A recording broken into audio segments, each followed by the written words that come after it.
Everyone told you to get chickens, and almost everyone was wrong for your situation. Not because chickens are bad animals, they're not, but the advice to start with chickens is built on popularity, not practicality. It's passed around because it worked for someone, somewhere, with a different schedule, different land, and different goals than yours. And if you've already tried chickens and found yourself overwhelmed, or you're still trying to figure out where to start, the problem probably isn't you, it's the mismatch between the animal and your actual life. Here's what most beginner farming content skips over entirely. The best animal for your property isn't the one with the most tutorials online. It's the one that fits your zoning rules, your free time, your budget, and the specific problem you're trying to solve. Food security looks different for a family on a quarter acre than it does for someone with 2 acres and a flexible schedule. What works brilliantly in one situation can become a source of daily frustration in another. So today we're covering 5 animals that solve real problems that chickens often can't, not because they're trendier or simpler across the board, but because in the right circumstances, each one of these animals produces more food, costs less in time and money, and causes less stress than the standard chicken advice most people start with. And by the end of this video, you'll know exactly which one fits your situation right now. Let's start with the animal that consistently surprises people the most when they actually try it. Number 1 is quail. Most people assume eggs require chickens, and that getting eggs fast just means buying older birds, but quail change the math entirely. These small birds begin laying eggs at just 6 weeks of age. That's not a rounding error. 6 weeks from hatching to your first egg in hand. A chicken won't start laying until it's 5 to 6 months old. That gap, nearly 5 full months, matters enormously when you're trying to see results, build confidence, or just get your system producing before winter hits. Beyond speed, quail work well in tight spaces. A single bird needs roughly 1 square foot of cage space when managed properly. You can run a productive flock inside a repurposed bookshelf cage, a rabbit hutch, or a custom wire cage that fits on an apartment balcony. A small group of 10 hens can supply a family with more eggs than they can eat each week, all from a footprint smaller than a filing cabinet. That's not a rough estimate, that's the reality of how compact quail production actually is. What makes this particularly valuable for people in suburban settings or HOA-controlled neighborhoods is noise, or rather the lack of it. Quail are remarkably quiet animals. There's no crowing at dawn, there's no sustained clucking that carries across property lines. They make soft calls that rarely draw attention. In places where chickens would trigger a call from code enforcement, quail go unnoticed. That's not a minor benefit. For a lot of people, it's the entire reason quail makes sense at all.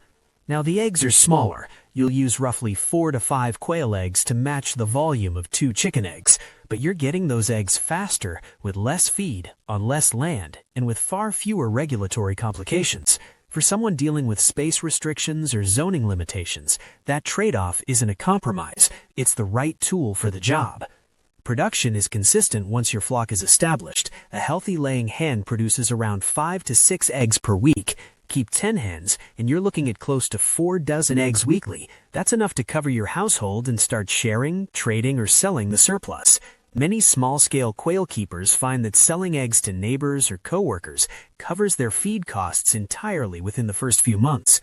The startup investment pays itself back quickly. There's also a resilience factor that gets underestimated. Quail are notably disease-resistant compared to chickens. They're less prone to the respiratory issues that sweep through chicken flocks. They don't attract the same parasite pressures. And if you do lose a bird, the impact on overall production is small because no single bird represents a significant portion of your output. The system absorbs loss without collapsing. What all of this adds up to is a faster, quieter, lower-stakes entry into egg production. You're not waiting 6 months to find out if your setup works. You're not gambling on whether hens will lay consistently. You get real feedback, eggs you can actually eat within weeks of starting. And that early success changes how you approach the rest of your small farm setup. Confidence comes from results, and quail deliver results early. Number 2 is rabbits. If your primary goal is producing your own meat, chickens can technically get you there. But the timeline stretches longer than most people expect. The feed requirements are higher than advertised, and processing poultry for the first time is a more involved project than beginner guides tend to acknowledge. Rabbits, by comparison, are one of the most efficient and practical meat animals you can raise on a small residential property. A single breeding doe can produce more than 50 pounds of dressed meat in a single year. That's from one animal, in one hutch, on a modest amount of feed. Rabbits reach market weight between 8 and 12 weeks, 2 to 3 months from birth to harvest. The feed conversion ratio is excellent. They put on muscle efficiently, and you don't need specialty feeds or complicated supplements to get them there. A standard diet of quality pellets and fresh hay handles the basics. Here's where the comparison with meat chickens gets interesting. Cornish cross chickens, the breed most commonly used for backyard meat production, also reach processing weight around 8 weeks, but they require substantially more feed per pound of bane. They're also more prone to health issues, more sensitive to heat, and more dependent on a clean, well-managed environment to reach their potential. Rabbits are hardier. They tolerate temperature swings better. They're less susceptible to the diseases that regularly compromise poultry flocks. And they do all of this in a stacked hutch system that fits in the same footprint as a medium chicken coop. 3 rabbits, 2 does, and a single buck can keep a small family supplied with meat year-round when breeding is managed with a consistent schedule. You're not ordering from a hatchery. You're not waiting for seasonal availability. You control the breeding calendar, which means you control the harvest timeline. That level of predictability is something chickens simply can't offer in the same way. The manure benefit often surprises people who haven't raised rabbits before. Rabbit droppings are one of the only animal manures that can go directly onto a garden without composting first. They won't burn plant roots. They don't need to age. They break down gradually and enrich the soil with nutrients that support healthy plant growth. If you're running a garden alongside your animal operation, rabbit manure is a genuine asset that most people don't account for when they're deciding what to raise. Rabbits are quiet animals. No crowing, no loud calls, no early morning noise that disturbs neighbors. They're calm by nature, low maintenance in terms of daily interaction, and their care schedule is straightforward. You feed them, provide fresh water, check for health issues, and move on. The daily time commitment is modest. The weekly commitment is manageable even for people working full-time jobs. There are no mandatory free-range periods to supervise, no bedding to refresh every single day. The labor is predictable. Processing is the part that requires a learning curve, and it's worth being honest about that. It's a hands-on task that you'll need to get comfortable with before it becomes routine. But the process is genuinely simpler than processing poultry. There are no feathers to scald and remove. The carcass preparation is cleaner and faster. Most people find that once they've done it twice, the process stops feeling difficult and starts feeling like a normal part of the operation. What rabbits give you, above everything else, is control. You're not waiting on a hatchery. You're not hoping for the right season. You decide when to breed, how many to produce, and when to harvest. For someone building a food system around reliability and self-direction, that matters more than almost any other factor. Number 3 is bees. Almost every animal on a small farm requires daily attention. Daily feeding, daily watering, daily checks.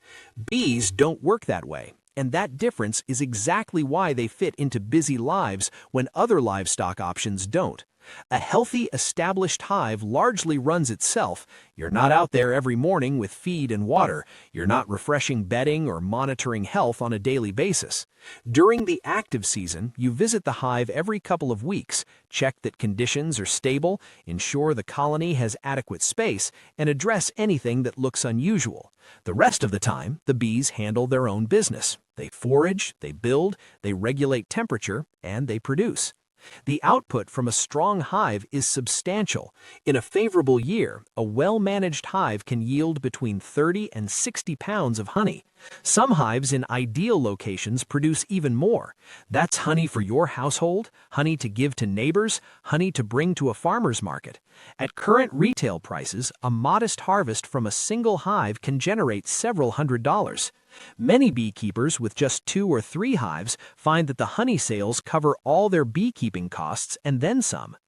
But honey is only part of the return on investment. Bees pollinate your garden, your fruit trees, and your berry bushes. Crops that depend on insect pollination, squash, cucumbers, melons, berries, produce noticeably better when bees are active nearby. The improvement in garden yield happens passively. You don't have to do anything extra to capture that benefit. It's a natural result of having a healthy colony on your property. Do you want to know what makes bees especially interesting from a land use perspective? They don't need your land at all to forage. A single hive covers a foraging radius of roughly 2 to 3 miles. Your bees are working your neighbor's flowers, the hedgerows down the road, the wildflowers at the edge of the park. You provide a home. They gather resources from an enormous surrounding area and bring the value back to your hive. No other small livestock model works like that. Bees also produce beeswax, which has practical uses in real market value. Candles, lip balms, wood conditioners, and skincare products can all be made from the wax you harvest alongside your honey. For anyone interested in value-added products, beeswax opens up a second revenue stream from the same hive. There is a learning curve with beekeeping that deserves honest discussion. The first year involves a lot of observation and adjustment. You'll need to understand bee behavior, recognize common hive problems, and learn when to intervene versus when to leave the colony alone. There's also the matter of stings, which most experienced beekeepers accept as part of the work. Some people do develop allergies over time, and carrying an epinephrine autoinjector is a standard precaution that serious beekeepers take seriously. The upfront equipment investment is also higher than starting with quail or rabbits. That said, the long-term labor-to-output ratio for bees is unlike anything else in small-scale food production. You spend a few hours per month managing a hive that produces food, income, and garden benefits without daily care requirements. For people who want meaningful food production without daily chores, bees solve that problem in a way no other livestock category can. Number 4 is ducks. Here's a situation a lot of people find themselves in and struggle to solve with chickens. Wet climates, heavy rainfall seasons, properties with low spots that stay muddy, drainage that never quite works right. Chickens struggle in consistently wet conditions. They get sick more easily, their coops need constant maintenance to stay dry, their laying can drop when conditions stay damp and cold for extended periods. Ducks were built for exactly those conditions, and that changes everything about how they perform compared to chickens in a wet environment. Ducks lay reliably through conditions that would slow a chicken flock down significantly. Their eggs are larger than chicken eggs, with a richer yolk and higher fat content that makes them particularly valuable for baking. Duck eggs behave differently in baked goods. Cakes rise higher, pastries develop better texture, bread gets a more robust crumb. Home bakers who switch to duck eggs for their kitchen use often find they don't want to go back. One thing that needs to be said directly because it stops a lot of people from considering ducks: you don't need a pond. That's a misconception that's kept many people away from an otherwise excellent livestock option. Ducks need water for bathing and mating, but a large plastic tub, a stock tank, or a deep dish that you refresh daily gives them everything they need. They stay healthy, they stay clean, and they're content without a full water feature on your property. Ducks are exceptional pest controllers. They patrol for slugs, beetles, grubs, and other ground-level insects with impressive efficiency. In a garden setting, they consume pests that other birds miss or ignore. If you're dealing with slug pressure on your vegetables or a persistent beetle problem in your soil, a small duck flock working your space will make a noticeable difference within a single season. Housing ducks is actually simpler than housing chickens in several respects. They don't roost. They don't need elevated perches or the complex internal structures that chicken coops require. They sleep on the ground. What they need is a sheltered area with dry bedding, solid ventilation, and protection from predators. The setup is straightforward and inexpensive compared to what you'd build for chickens. Ducks also tend to be calmer and more consistent in their laying behavior. They don't go broody as frequently as chickens, which means the interruptions in production that chicken keepers deal with regularly are less common with ducks. They're gentler on garden beds. They don't scratch and dig the way chickens do, which matters if you're integrating animals into a productive landscape without wanting to constantly repair the damage.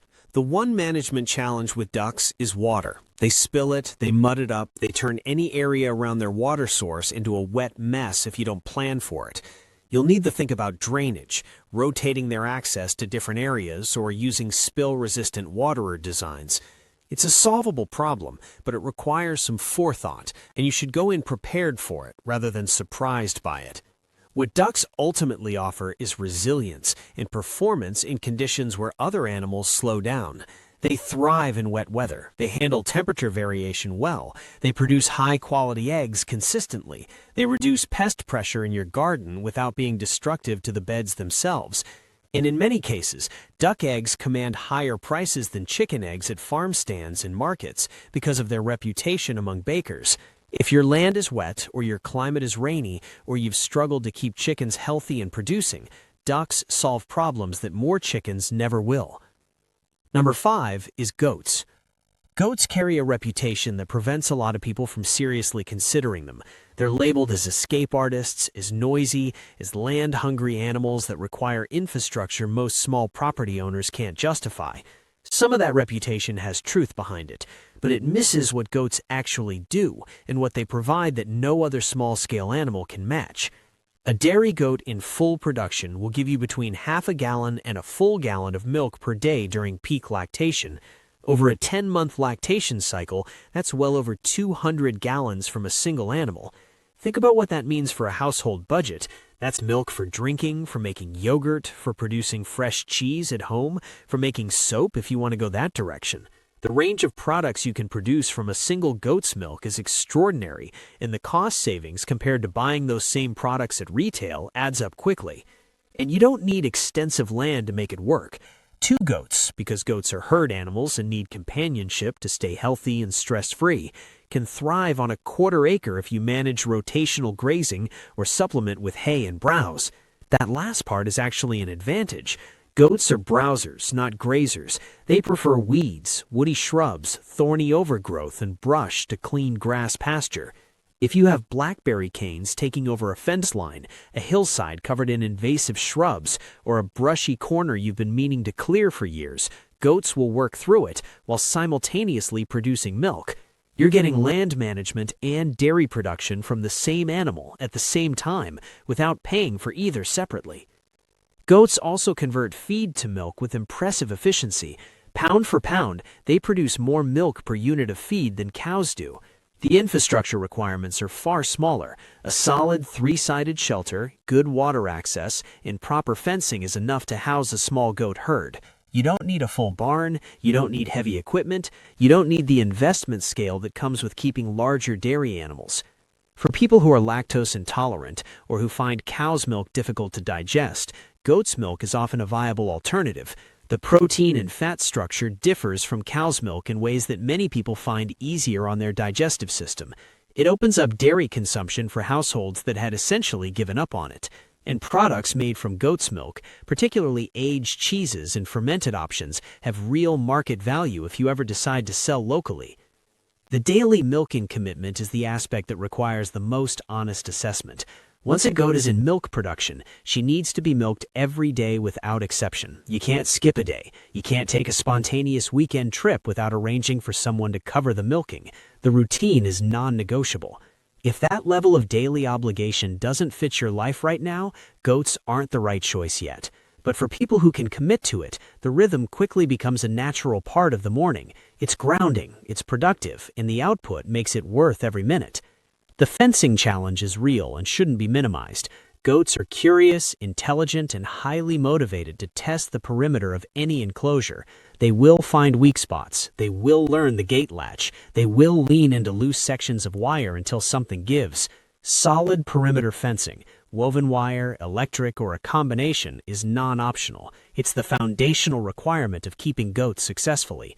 Once fencing is in place and secure, the rest of goat management becomes genuinely manageable, but the fencing has to come first. What goats provide is a kind of abundance that small livestock usually can't match: daily milk, natural land clearing, high-quality manure for the garden.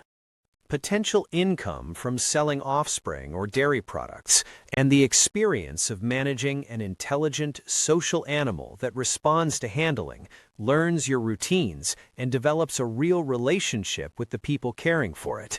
For families with children or people who want their farm to feel interactive and alive, Goats deliver that in a way that most other small livestock don't. Now here's the part of this conversation that matters more than which animal you've decided sounds interesting. Choosing the right animal is important, but the actual difference between someone who builds a functional food system and someone who stays permanently stuck in the research phase comes down to one thing: depth of commitment to a single animal before adding more. When you start with quail and spend a full year genuinely learning quail, their seasonal behavior, their health patterns, what normal looks like and what early warning signs look like, how much feed you actually use, what parts of the work you enjoy and what parts you don't, you come out the other side as someone who actually knows something. You've built instincts, you've made mistakes in a controlled environment. You understand how your specific setup performs in summer, in winter, in wet conditions, and dry ones. That knowledge is worth more than any guide or video, including this one. What doesn't build knowledge is trying to manage 5 species in your first year. When you're simultaneously troubleshooting rabbit respiratory infections, a struggling hive, low duck egg production, and a goat that keeps getting through the fence, you're not learning any of those systems. You're just reacting. Every day is a new crisis in a species you barely understand, and most people who start that way don't stick with farming. They burn out, they scale back, and they spend the next few years wondering why it didn't work. The answer is almost always the same. They spread themselves too thin too soon. They never got deep enough with any single animal to feel competent, and without competence, the work feels like a burden instead of a productive routine. Take one animal, the right one for your land, your schedule, and your current goals. Commit to it for a full year. Get your numbers right, learn the rhythms, handle problems when they come up and figure out what caused them. Keep notes, track what you spend and what you produce. By the end of that year, you'll have real information about whether that animal fits your life, whether the output is worth the input, and what you'd do differently if you started again. And then, only then, add the next animal. Because at that point, you're not a beginner building a system, you're an experienced keeper expanding one. The confidence that comes from a year of real results is completely different from the confidence that comes from reading about what something is supposed to be like. One of those will carry you through the hard moments. The other one evaporates the first time something goes wrong. Real food security doesn't come from collecting animals. It comes from understanding the animals you have, from running a system that produces reliably without depending on perfect conditions or unlimited time. It comes from knowing your setup well enough to spot problems early and solve them before they become disasters. Whether that system starts with quail eggs on a balcony, rabbit meat from a backyard hutch, honey from a hive in a suburban yard, duck eggs from a rainy homestead, or fresh milk from a pair of Nigerian dwarves clearing your brush, the path to actually getting there is the same. Start with one. Learn it deeply. Build from strength. If this video helped you think more clearly about where to begin, here's what I want you to do. Drop a comment below and tell my channel, which animal fits your situation right now. Are you drawn to quail because of the fast turnaround? Rabbits for the meat efficiency? Bees for the low daily time commitment? Ducks because your property is wet? Or goats because you want real dairy production at home? There's no wrong answer here. It all comes down to fit. Your land, your time, your goals. Every one of these animals is the right choice for someone. The question is whether it's the right choice for you with your specific situation right now. If you want more content like this, practical, honest advice without the hype, hit the like button and subscribe to my channel. New videos go up every week. The goal is always the same. Give you better information so you can make better decisions, spend less time second-guessing yourself, and actually build the food system you've been thinking about. Thanks for watching. See you in the next one.